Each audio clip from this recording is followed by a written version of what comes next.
Hello, I'm Patrick Scott. Welcome back to PLS 101, American Democracy and Citizenship. Today we're going to be talking about campaigns and elections. We'll be covering various things about campaigns, such as campaign finance, problems with our campaign finance system. We'll be talking about different kinds of elections, primaries, the different kinds of primaries, and we'll finish up with a discussion of the Electoral College. What is it? What's good about it? What might need to be changed about it? And those will be some of the topics that we'll be talking about today. So, as an extension of yesterday, we're talking about political parties. One of the prime roles of parties is to help get their candidates elected. Now, campaigning today is obviously very big business. It's a very expensive kind of enterprise. It has radically changed over the past 30, 40 years. Campaigning today has become much more technological, much more sophisticated, and it's become also much more professionalized over the years. Obviously, it's become much more expensive in part because of the rising cost of TV advertisements. You think about this versus years ago, presidential campaigns used to be done by train, where the candidates would go from one station stop to the next station stop, and there'd be a crowd of people who would turn out to hear the candidate make a speech. These were called stump speeches, or stumping, on the campaign trail. And campaigns used to be coordinated very strongly by political parties when we had a stronger party system. But today, we have shifted away from party-centered campaigns more to candidate-centered campaigns. And so what that basically means now is that campaigns are not run by parties as much as, but instead by the candidate and his or her personal followers and staff. And so with the advent of television and other advances in technology, campaign has really become a science or an art in image making. Some of the ways in which you see candidates today taking advantage of new technologies is certainly using internet websites to raise money. I mean, that's particularly a phenomenal change we've seen over the last 3 or 4 years. But also getting on talk radio or getting on Larry King Live, getting some free airtime is always a way to save some money. Instead of taking trains from one point to another, candidates are now flying by jet from city to city. So in a given day, a candidate may hit 4 or 5 cities and cover a lot of the country back and forth. Certainly you want to get on the evening news as much as you can. Sometimes your staff will notify the local TV stations about your arrival at an airport coming up, and the TV stations will come out and give you free media coverage. And the key here is to be able to get on the evening's news by having your campaign stop soon enough to get the coverage, get the footage, and then get on the evening news. So taking advantage of all the free media you can is certainly to your advantage. Okay, so basically then what we're talking about is today the candidates relying upon professionals, media teams, a press secretary. Their job is to get you recognized. You have speech writers, regional and state coordinators to help you, people who are involved in the planning of your appearances from location to location. You may also have people that you hire excuse me, to work on various polls, to conduct polls on your behalf, to tell you how you're doing versus your opponent. They may also have polls to conduct to find out what particular segments of society tend to support you the most. And so polling and media consultants will also tell you what kinds of things play well with voters, what kinds of things should you say. And so really interestingly, they'll tell you, for example, to use a lot of buzzwords like family values and responsibility. These are the kinds of things that play well with voters. They may even help you in terms of when you're giving a presentation or giving a campaign speech. They'll tell you, for example, in terms of how you should appear and what little things you should do. And I'm reminding of that because I think about when Bill Clinton was campaigning for the presidency, he often used his thumb to make a point. And the reason why he was doing that in part was because some of his consultants were saying, John F. Kennedy did that quite a bit when he was on the campaign trail. So the way you might be able to look more Kennedy-esque is by using that thumb. So again, little things like that you can watch in terms of their body language and so forth. Again, is all designed in part to present a most positive image in front of the people. Some of your consultants as well may rely heavily on the use of focus groups. And let me just talk to you a minute about focus groups and what they're designed to do. A focus group is a small set of individuals who are selected to come together, come to a gathering place and maybe, for example, hear a candidate's message or perhaps be shown certain TV advertisements for that candidate. And each focus group meeting may be comprised of a similar group of people, makeup of people, such, for example, college-educated people, those who have no college degree, things like that. But what they'll do is that when the focus group assembles together, they're going to watch a speech or a TV spot, and they'll provide feedback to the consultant about what they liked and what they did not like about the candidate's speech. And they've even had this technology where you can actually hook you up to a computer, or you have a little dial-in for a computer, and you can respond immediately by providing feedback regarding what parts of a candidate's speech played the best with you. So if the candidate is talking about, for example, there's a focus group going on with college students, the candidate is talking about, for example, subsidizing college loans. Maybe the students will register a more favorable rating. If the candidate talks about maybe, increasing our military involvement overseas, maybe the overall collective response will go down. But in any case, what this allows the consultant and the candidate to do is to find out what particular aspects of a TV spot or what particular points in a speech seem to play best with a given demographic. So again, we're talking about sort of the art and even to some degree the science of image making. When a candidate wins the office, if the candidate is successful, a lot of these political consultants will then end up getting top jobs in the president's administration. Again, this is part of the idea of the spoils system. Those who help you get elected, those loyalists will be the ones who will get some of the top jobs and comprise maybe your White House office staff. And so these are, again, some of the ideas in which you see how the nature of campaigning has really significantly changed over the years. And again, one of the things I will really particularly emphasize is, again, the use of the internet. I remember when Hillary Clinton was running for president, she launched an internet website with a video talking about her launch for office. Certainly Barack Obama in the 2008 election, John McCain both had websites that were very useful for people who wanted to give small donations through credit card. And that was a very effective way by which the candidates were able to raise money. Now, speaking about presidential campaigns, then let me talk a little bit about this. What do presidential candidates need to do in order to win the presidency? Well, obviously raise money, and that's certainly part of that. But specific campaign strategies I want to talk about just for a minute here. The first thing I would, if I were consulting a campaign, being a consultant, serving as a consultant on a presidential campaign, one of the first things I would obviously tell the candidate, if they didn't already know this, was that they really need to run to the middle. See, what happens here, especially in terms of the general election, in the primary system, and we'll talk about more of this later too, but presidential candidates are selected, they're nominated by their parties through the primary process, and these are elections that take place all across the country where the party faithful choose their nominee. And in order to win the primary, the candidate has to appeal to the true believers, because you think about who's going to be coming out in the primaries, those are going to be the true believers. And so they've got to create their message in a way that appeals most to those individuals who are turning out to vote in those primaries. The problem about that is that the people who turn out in the primary elections, who vote in the primaries, are not that similar to the average American. In fact, they tend to be more ideologically oriented.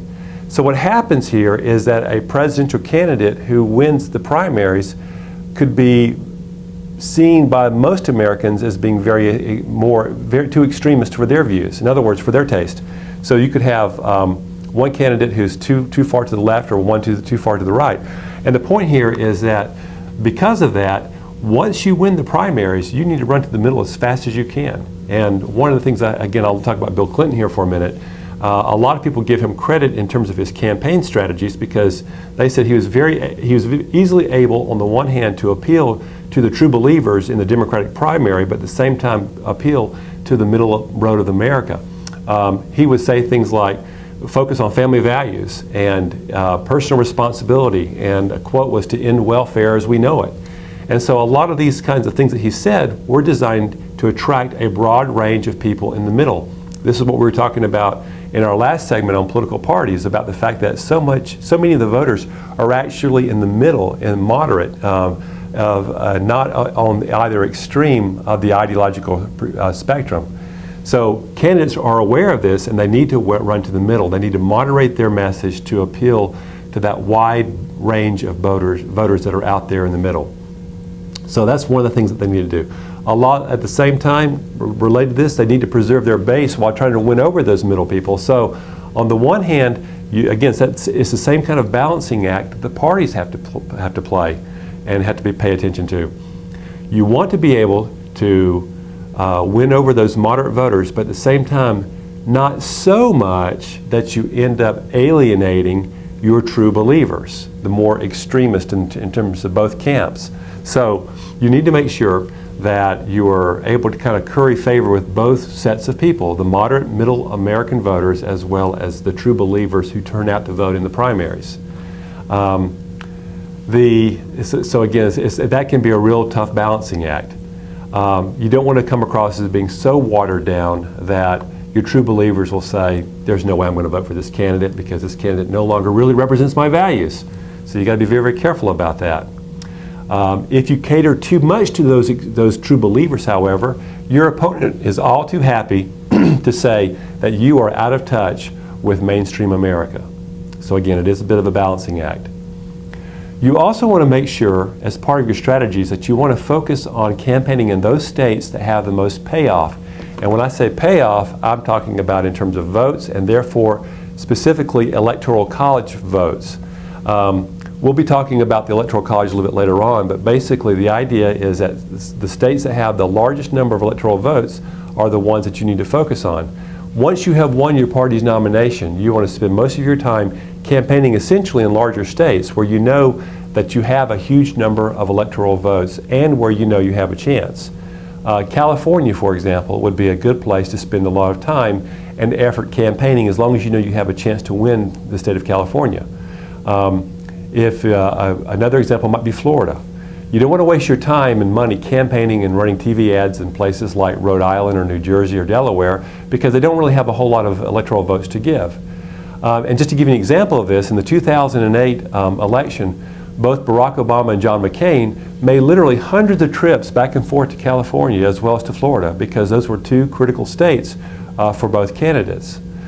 So that's an important strategy as well to think about. Now, as part of campaigning is concerned, and this actually applies not only to presidential candidates but to all candidates, of course, what we see over and over again, all the way up until the election, we become saturated with television advertisements, and they often tend to be very negative in nature. Instead of a campaign advertisement that talks about what a great candidate a person is, instead, you'll often hear negative ads about the opponent. Now, negative campaigning is certainly not something new. It's been around for hundreds of, since the founding of our country.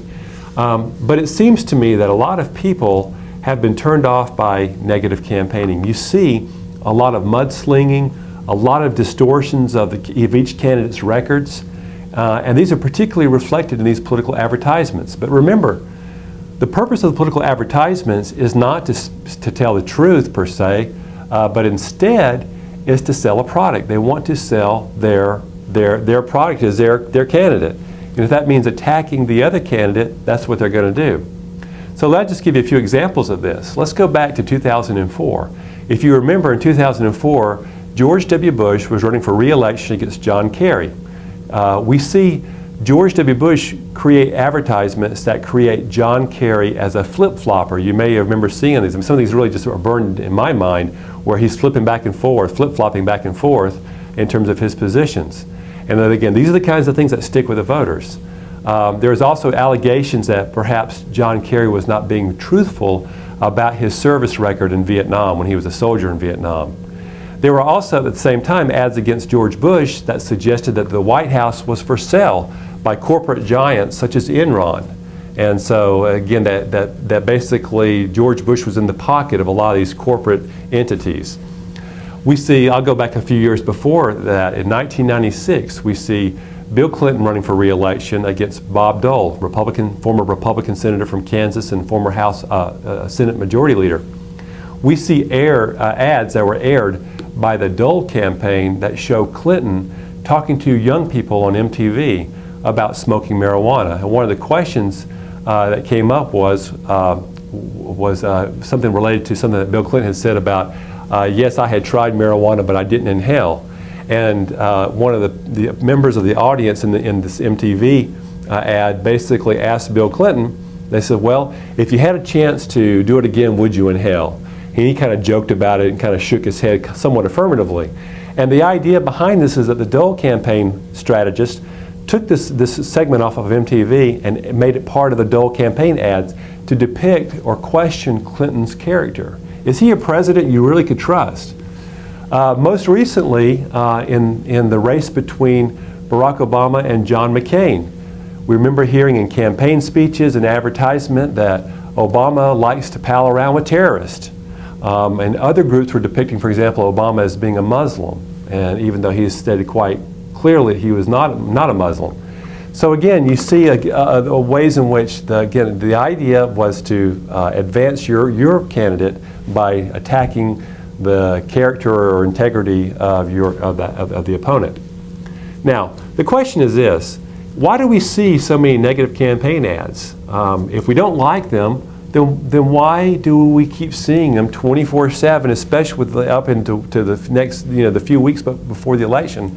Why do we tend to see all these campaign ads running that have such a negative tone? Well, the reason why is because they are effective. Now, who do they reach? Whom do they reach? Who's likely to be the most influenced by these advertisements? And that is basically those who have yet to make up their minds.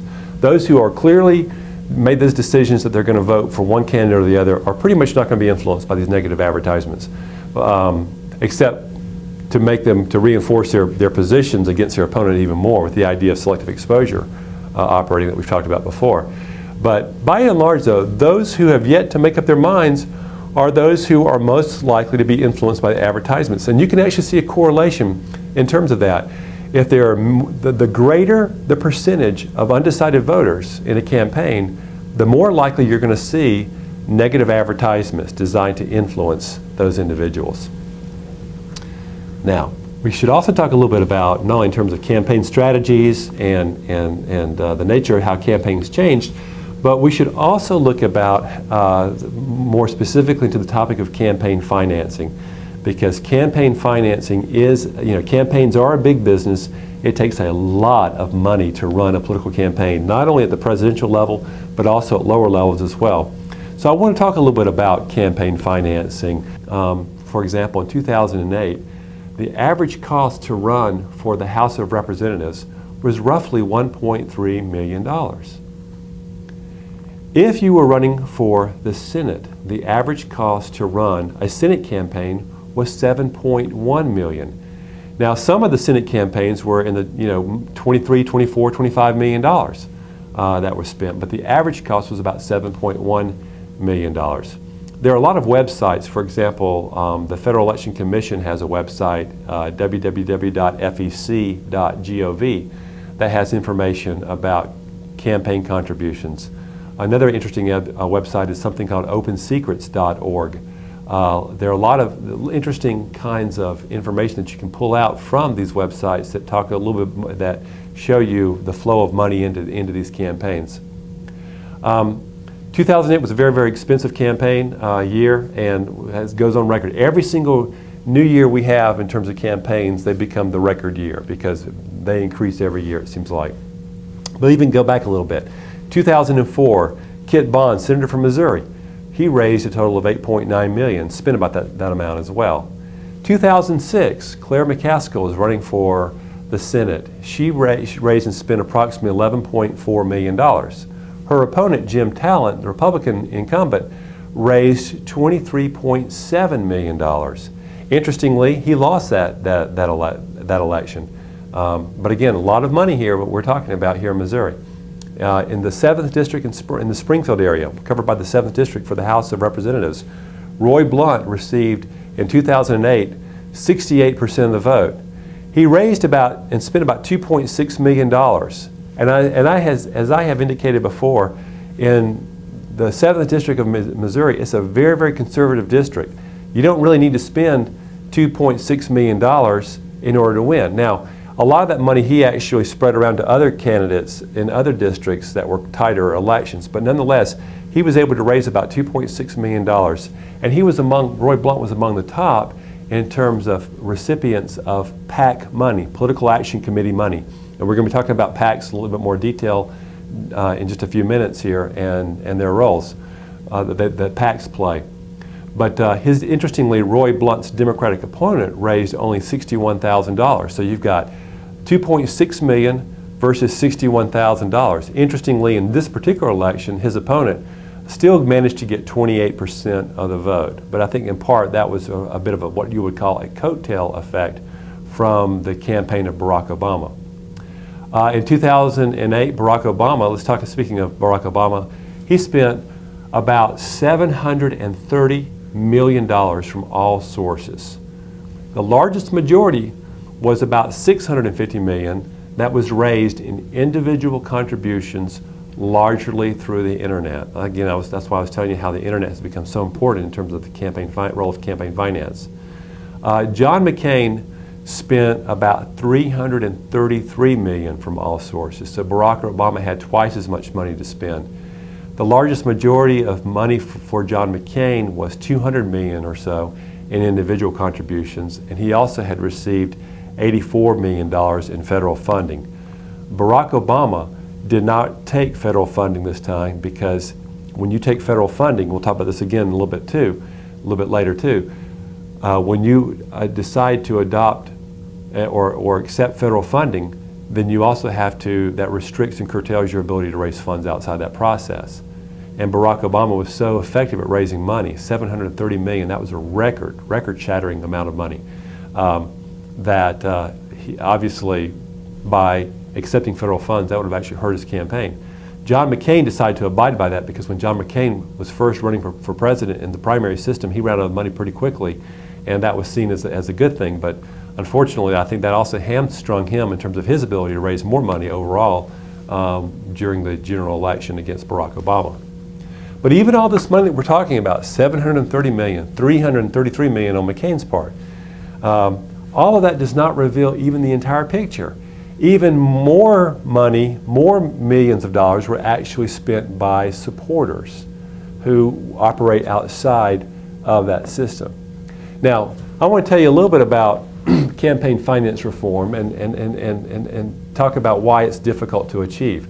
First of all, I want you to think about this.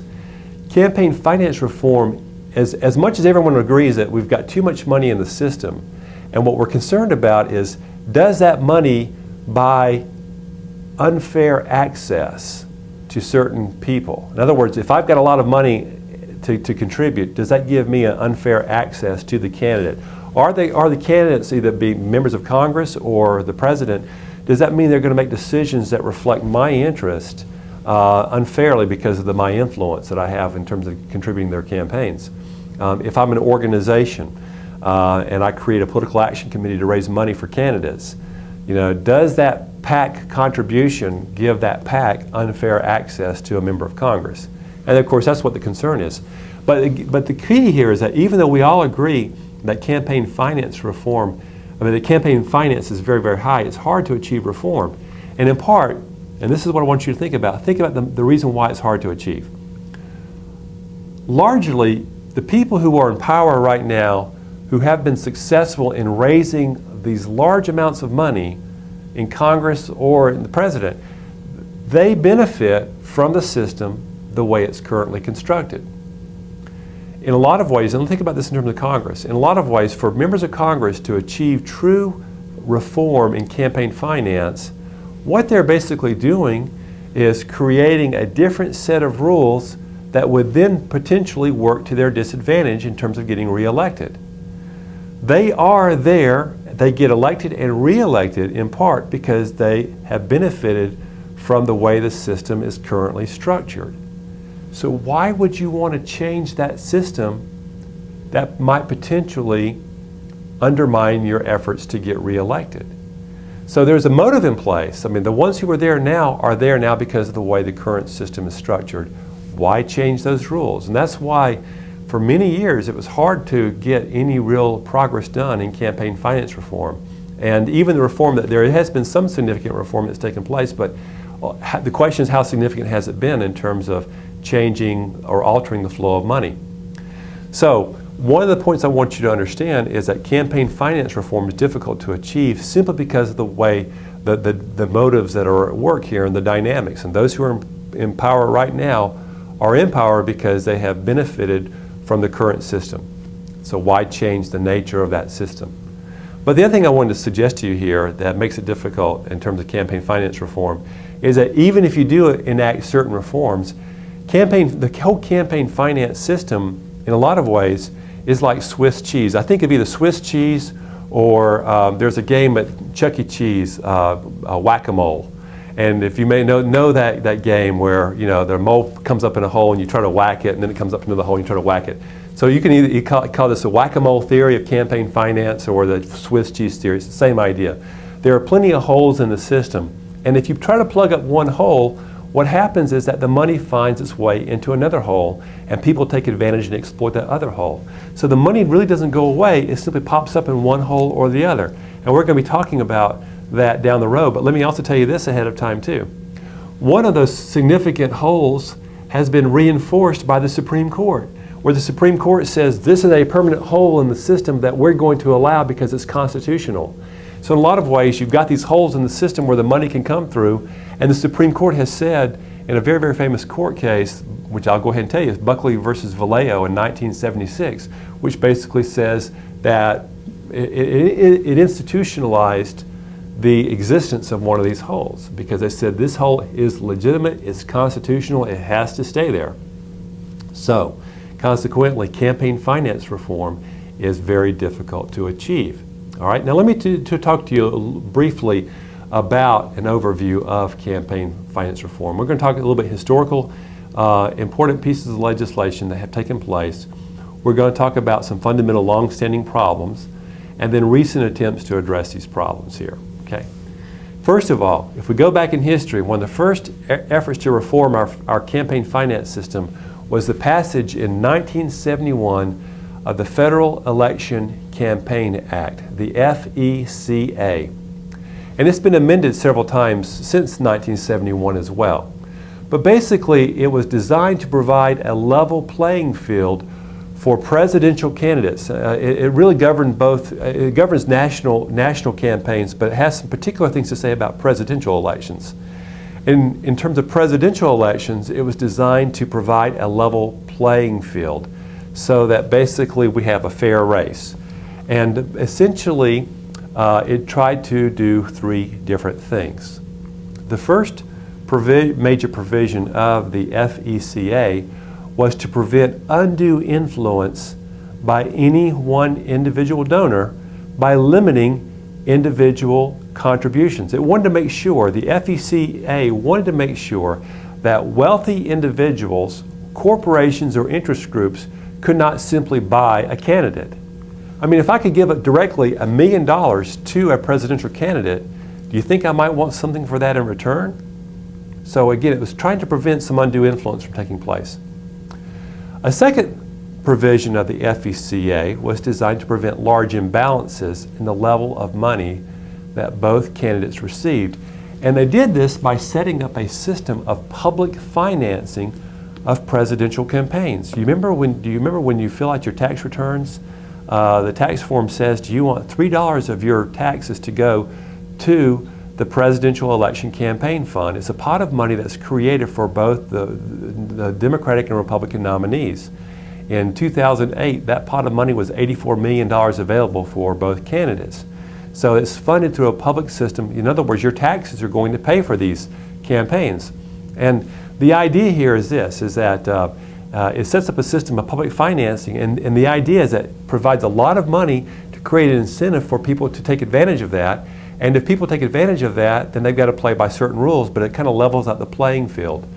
And so ostensibly what people thought was going to happen in 2008 was that both candidates, the Democratic and Republican nominee, would both get about $84 million in federal funds to run their campaigns. And this would be helping them in both a general election and also in the state-by-state primaries. John McCain took advantage of this and received $84 million in federal funds. Barack Obama, as I mentioned, was doing so well at raising money outside that process that he chose not to limit himself to the $84 million, because that would obviously hamstring him in terms of other requirements and restrictions. So he did not accept that. And it'd be very interesting to see what happens in the next presidential election in 2012. Will the candidates bypass that system altogether? It'd be very interesting to see. But if they chose to accept federal funds, what that would basically mean is that this would limit the amount of money that candidates could spend out of their own pocket. Actually, only up to $50,000 is a candidate allowed to spend out of their own pocket once they accept federal funds. And so again, and to qualify for federal funding, you have to be able to raise $5,000 in 20 states for a total of $100,000 in order to qualify, minimal qualification requirements. But the point here is that for presidential candidates, the federal government helps to fund those campaigns if they so choose. Interestingly, and again, ideally to provide a level playing field. Interestingly, there is no federal funding for congressional campaigns. All of the money raised by congressional candidates have to come out of their own pockets or be raised by individuals, interest groups, and when I say interest groups, I'm really talking about political action committees, or the parties. Political parties provide money as well. Now, so that's one of the things that the FECA did with respect to presidential campaigns, was it set up this public financing system. In terms of other, not only presidential campaigns, but also congressional campaigns, the Federal Election Campaign Act also created a system to monitor campaign expenditures and contributions made by individuals. So it created something called the FEC, the Federal Election Commission, to monitor how much money comes into a candidate's race and how much money goes out. In other words, we're talking about candidates for Congress or also candidates for the presidency. The Federal Election Commission, as I mentioned, has a website, www.fec.gov, and you can see, for example, who from Springfield gave money during, for example, the most recent election, how much money they gave and who they gave their money to. Now, the campaign limits, I'm going to talk about some specific limits here about what people can provide. And in the process of doing this, I'm also going to be showing you what the limits do and what the limits do not do, okay? In other words, I'm alluding a little bit to that hole in the Swiss cheese. But according to some of the most recent figures, and again, these will change over every election because they're indexed for inflation, no one individual can give more than $2,400 to any one candidate per election. So if you wanted to write a check to a person running for Congress, you can write a check for $2,400 to get to that campaign for them in both the primary and then another $2,400 in the general election if they win the primary. So you can give basically up to $4,800 in two separate checks to a member running for Congress. You can do the same thing for a member or someone who's running for president. If you want to give money, for example, Ron Paul was running for president. You want to write $2,400 for his primary and $2,400 for the general election, you can do that. Now, you can also give up to $30,000 and $400 to a national party committee. So the Democratic National Committee, the Republican National Committee, you can give up to a little over $30,000 right now to that committee. A major consequence of the FECA was the rise of PACs. We've been talking about PACs a little bit. Let me make sure we understand what PACs really are. PACs, or political action committees, are organizations that are set up by a corporation, labor union, trade association, interest group, okay, groups like these, designed to raise money to support candidates or ideas. All right, so it's basically the fundraising arm, for example, of an interest group. The FECA, interestingly, said that corporations or labor unions could not give money directly to candidates, but they could give money indirectly through a PAC that was set up on their behalf. All right, so they could raise money in voluntary contributions from their members through a political action committee. Now, let me give you an example of how that might work. Let's say that I grew up in the South during a time when we saw the textile industry beginning to go in under a state of decline. Many years ago, with cotton in the South and so forth, textile industries and factories were all over the southern states. And even when I was growing up in my part of the country in South Carolina, we saw a lot of textile mills, a lot of cotton mills. But we have seen over time those mills begin to close down and lose those jobs, because more and more people are buying their textiles from overseas, where the unit costs, labor costs, are much cheaper. So let's say, for example, that you happen to be the director of an industry like the textile industry. You may be a plant president, own a particular manufacturing facility, and let's say that you get together with other business leaders in the textile industry. Together, you may set up a political action committee designed to raise money and give that money to candidates who are for saving American jobs. Maybe there might be some candidates all across the country, not just in South Carolina, who have said that we want to basically put quotas on the importation of foreign textiles. All right, so we want to put quotas on the import of clothing. We want to focus more on buying American clothes. Then you're going to, as a textile PAC, give money to those candidates. Another example would be automobile manufacturers. They may set up a PAC to give money to candidates who favor restrictions on importing Japanese automobiles.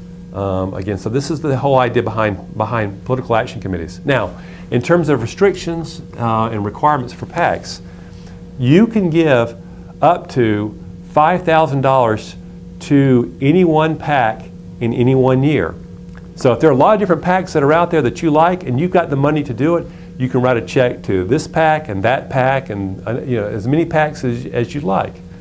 And what about in terms of the money that PACs collects? These PACs now, like this automobile manufacturing PAC, is collecting a lot of money from a lot of individuals all across the country. No PAC can give more than $5,000 directly to any one candidate per election. So again, $5,000 in the general election, $5,000 in the primary election. Okay, so as a PAC, I'm getting all this money from individuals, and I'm now then funneling it to various candidates, up to potentially $10,000 per candidate per the election cycle. $5,000 for the primary, $5,000 for the election, general election. So I've got a lot of money coming in, I've got a lot of money going out.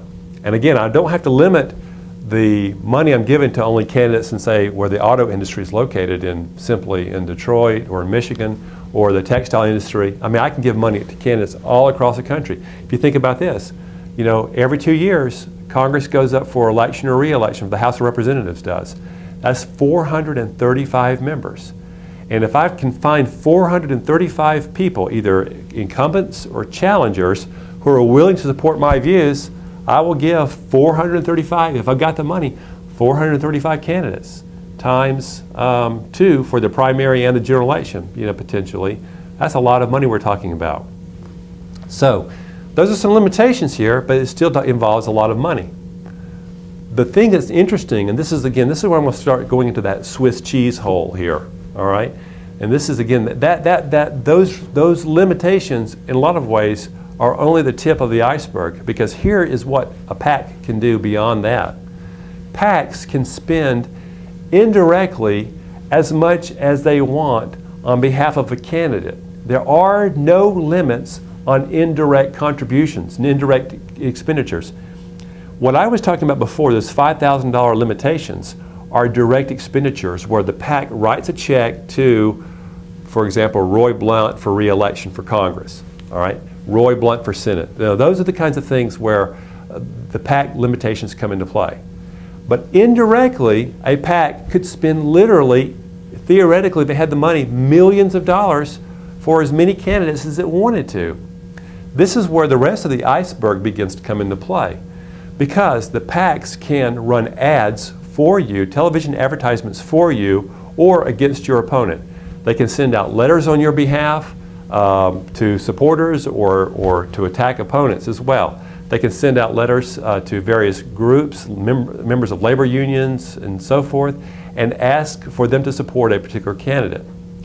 So, not surprisingly, PAC spending plays a major role in Congress. If you are an incumbent, in fact, you tend to get more of your money from a PAC than if you are a challenger. If you're a challenger, in this case, you have to rely more upon individual contributions or in your own pocket. And chances are you'll end up raising a smaller amount of money than the incumbent. If you are not an incumbent, you have to put much more of your own money up, right?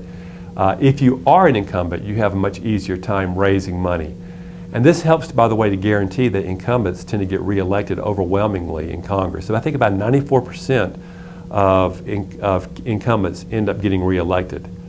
About 75% of all PAC dollars go to incumbents, and in part because of the fact that they are a known commodity. In other words, if you're an incumbent in Congress, you have a voting record, people know what you stand for, and that attracts more PAC support.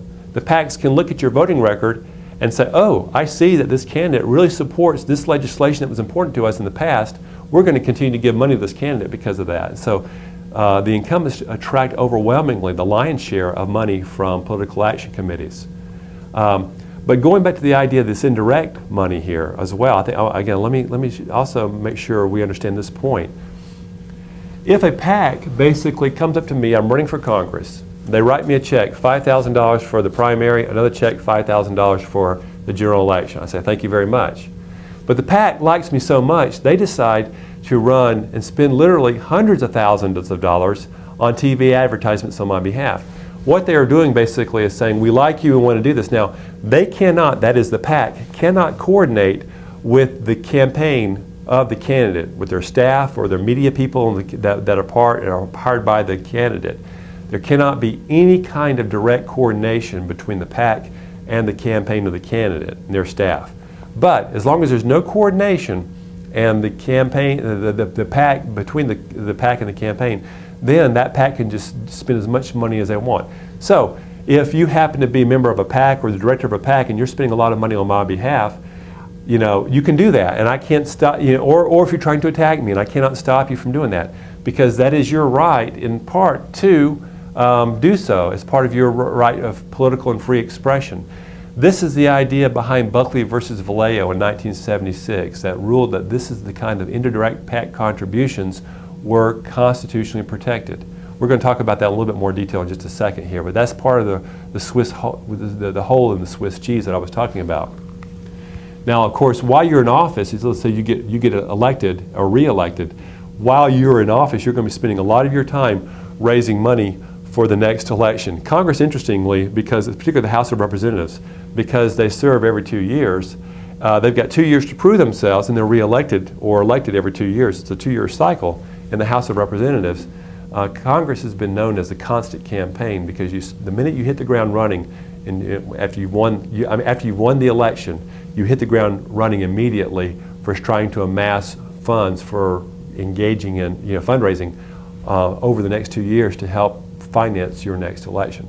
You know, if you are an incumbent, then you actually have a lot easier time raising money, and that helps to guarantee that you'll be re-elected. If you get 75% of all PAC dollars, and obviously your opponent has less than that, Your challenger has a much more difficult time raising money.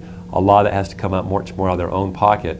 And also, another important point we'll talk about when we discuss Congress as an institution is that over that 2-year cycle, members of Congress have the opportunity to really become very visible to their constituents, to show all the great things that they're doing. So these, in a lot of ways, stack the odds much more in favor of the incumbent. And that doesn't surprise me, therefore, why incumbents tend to get reelected overwhelmingly. And again, about 94% of people who are incumbents today in Congress were there because they were reelected. So the question here then is whether or not this money, this spent on campaigns, does spending make a difference? Does spending tip the balance? Well, spending certainly does not necessarily guarantee a win. Again, I think about the 2006 senatorial campaign and election between Claire McCaskill and Jim Talent. They both spent a lot of money. Claire McCaskill around $11 million, Jim Talent over twice that amount, $23 million, but Claire McCaskill won that election. But nonetheless, even though spending doesn't guarantee a win, often where it really can make a difference is when you have an open seat, when you have neither an incumbent, but you simply have, you don't have an incumbent, but instead two challengers, you have an open seat and potentially an unclear outcome, then certainly spending can easily tip the balance. Those who spent the most became the most visible, and that can, and more likely than not, guarantee their success in terms of winning the election. What we're going to do during our next segment is we're going to continue our discussion about campaign finance. We're going to talk about some of the effects of reform on campaign finance. We're talking about some of the problems that continue to plague the campaign finance system, some major milestones that occurred, and also some of the most recent developments in campaign finance. So we'll talk about this, then we'll conclude with a discussion of perhaps how we should further reform our campaign finance system by discussing some of the various proposals. So until then, this is Patrick Scott for PLS 101. We'll see you next time. Thank you.